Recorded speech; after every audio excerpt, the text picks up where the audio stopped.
Hi there, I'm Lena Anani, and you're listening to She Wrote a Book, where I interview amazing women from all over the world who also happen to be published authors. I created this show to educate, entertain, and inspire you to be the voice you want to hear in the world. Now let's get started. You are listening to episode number 140 of She Wrote a Book, and today I'm interviewing Iris Waichler, author of the book Role Reversal: How to Take Care of Yourself and Your Aging Parents. This book blends 40 years of professional expertise in patient advocacy and licensed clinical social work with her personal experience caring for her beloved dad. It offers a wealth of resources, support, and information on key caregiving issues.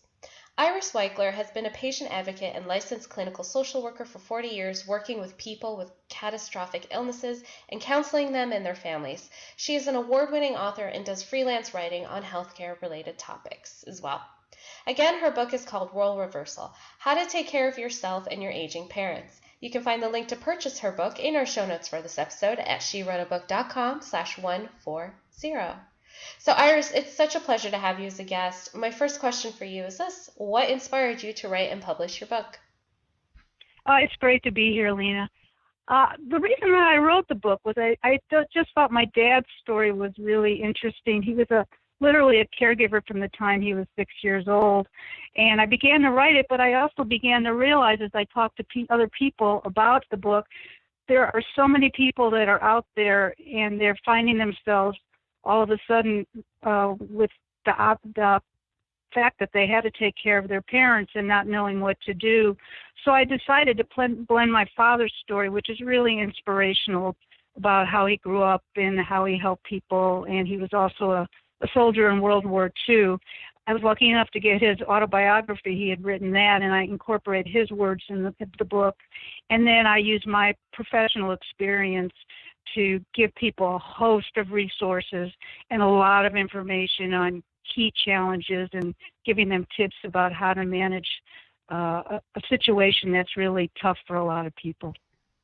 And yeah, it's definitely a tough experience to go through and in itself. So what was the experience of pulling all this information together and putting it in a book like for you? I mean, to have to go through that experience again, what was that like? Well, it was really interesting because when I started writing, my dad was incredible. He was in great shape.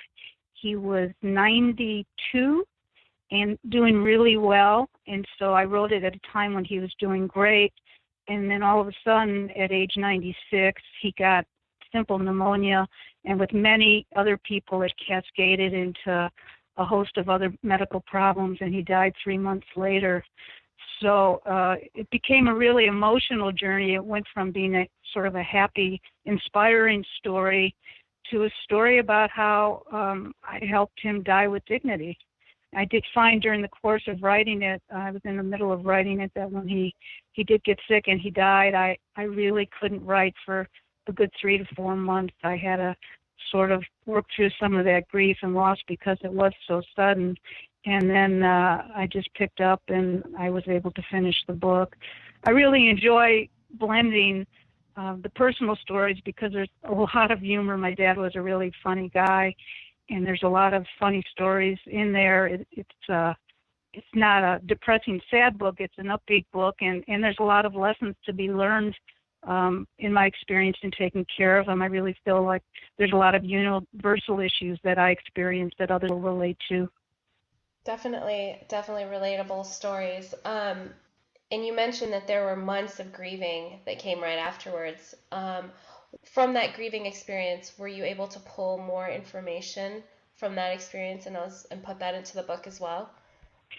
Absolutely. I took that emotion of loss and I incorporated it into my writing. I think the chapter that I write about when during his final days was, people have told me, is very moving. It sort of inspired me to even more to get the story out and to help as many people as I could. He and I talked before he died, and he knew I was writing the book, and he gave me permission to use his words. And so I sort of feel like both our voices are there, and in a way, his story and my message and the information in there is going to live on for a long time, and it's going to help a lot of people. At least that's my hope. I love that. I love how you guys partnered up on this project. Yeah, That's that was fantastic. one. It wasn't originally the plan, but I was so happy when he's not the kind of guy that wrote and put his emotions on paper or anything. But one day I was visiting him, and he kind of matter-of-factly said, "Oh, this is something I've been working on. Take a look." And a lot of it actually is about his experience during World War II and sort of the band of brothers and the people that he met during the time he was serving. He was in the war for 4 years, World War II. So he had a long time there, and it really became his family. So he really made a big impression on him. He often said after that, when he was facing something, he'd say to me, the bullets passed me during World War II, so everything else has been gravy. And that was sort of his philosophy about life. How do you feel like your social work experience um, played a role in the success of your caregiving with your father, and then also with creating this book and helping other people in this stage of life? It was a huge component for me because my professional life, the majority of it has been working in hospitals. And I counseled, my patients came in with really life-changing kinds of illnesses, strokes and amputations and burns and all kinds of really life-changing injuries and medical problems for themselves and their families. So my role was to counsel them and their families and then to help them transition from the hospital back to wherever the next place was going to be, home or something where they needed more help. So I was really entrenched in that world and felt very comfortable there. So I was really able to be an advocate for my dad. He was in a hospital that I thought was giving him really bad care, and I knew exactly what to do to help him and who to go to and how to push to help get him the care that he needs. My experience has been really one of knowing that when you have a loved one in the hospital, you really need someone else to be their advocate, because oftentimes they're not able to do that on their own. And so that was very, very useful for me in terms of helping my dad. Also, because of my work, I was not uncomfortable with the notion of death and dying. And my dad and I were really able to talk very openly about that. So it was a huge gift that he gave me and my family, my brothers and sisters. So we knew exactly what he wanted and how he wanted it to happen. So I was able to help make that happen for him in his final days. What do you find from your experience? What do you think is the biggest challenge that most caregivers face? I think there's a couple things. One is caregivers are notoriously bad at taking care of themselves. And so what happens is they get stressed out, or they get burned out, or they get overcommitted. Particularly, most caregivers are sort of what they call the sandwich generation, where you're not only taking care of your parent, but you have your own family to take care of and your job and whatever. And so that's really overwhelming for many people. Also, when you're taking care of a parent, that role reversal is so tricky because you bring that past with you. So whatever your past relationship was, it's even more intense, and it's there in the present when you're trying to negotiate these new roles. And so it takes a lot of skill, a lot of patience to sort of define what your role is going to be and how to get your parent or the other person you're taking care of to be on board with the nature of how it's going to go. Oftentimes, for example, when people need help, they're very reluctant to ask for it. And the key to all of this is to have these conversations before someone is sick, if it's at all possible, because then you have an understanding of what their wishes are, and it's more of a collaboration than a confrontation.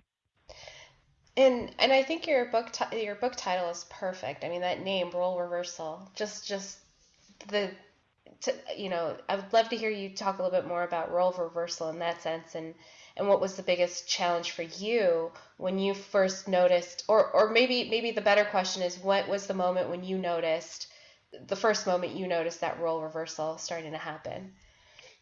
Well, I was incredibly lucky because I have really, as do all my siblings, we have a great relationship with my dad. And so I was very lucky in that we trusted each other, and he also understood what my training was professionally. And so he was really open to me making suggestions. He was in his 80s climbing in the gutters in his house, and we were getting worried about what he was doing, and we started talking about maybe transitioning him to an assisted living place. And he didn't agree immediately, but he called me one day shortly after and said, I sold the house. Let's figure out where I'm moving. And he was ready for the next step. And that was the moment when I knew that I was going to have to step up my role a little bit more and be more involved. So we looked at places together. We found a place he really liked. And I would say that was the moment in time when I knew for sure. Also, my mom died very young. She was 57 when she died, and so he was on his own, and I wasn't sure how he was going to manage, and he ended up far exceeding my expectations. It was basically me teaching him how to cook and to do his laundry, and then he was off and running. And so that was another moment when I knew I had to be more involved and just make sure that everything was going to be okay. He constantly surprised us with how well he did, though. It sounds like he was definitely a fun character. And going back to what you said earlier about how these are fun stories. And so, what tip would you give a caregiver to keep it fun and happy and light? What are your thoughts? Well, I think that the key is to, the word collaboration comes to mind. A lot of it depends on the mental state of who you're caring for and what their physical abilities are. But you want to try to make it a collaboration as much as possible so that they feel that they're involved in the decisions that need to be made. Things like using music, if someone loves music, is a great thing. My dad loved crossword puzzles and walking, so we'd take walks and we'd talk about puzzles. Going back to things that they're really interested in and enjoying and trying to share them together. Bringing old family photos or reminiscing, telling fun stories that you know that they enjoyed, and those kinds of things really, really make a difference. And you have to do those kinds of things to make it a situation that's enjoyable for all concerned. Beautiful, well said. My last question for you, Iris, is what do you love most about being an author? Well, I'll tell you, the thing I like most about being an author is and my books are all advocacy books. There's a theme of helping people deal with pretty tough medical issues and life changes and crises. You touch lives in ways that are unimaginable. On my last book, I wrote a book about infertility, and I got an email from a woman in Sri Lanka who told me that she got my book and she read it and she cried with joy because there was nobody there she could talk to about it. And she felt alone and isolated, and my book just brought her a lot of comfort and joy. And you have those moments, and it's so remarkable and it's so wonderful when they happen, and that's why I enjoy being an author.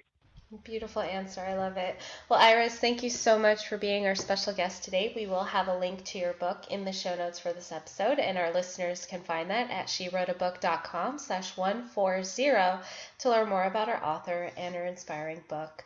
Thanks again, Iris. It's been a real pleasure. Thanks for having me on your show, Lena. Thank you for listening to She Wrote a Book. If you enjoyed this episode, then subscribe now so you can automatically get access to all new episodes, and feel free to share your inspired thoughts with us in the comments too. I'd love to hear from you. Until then, may you always feel good and make magic.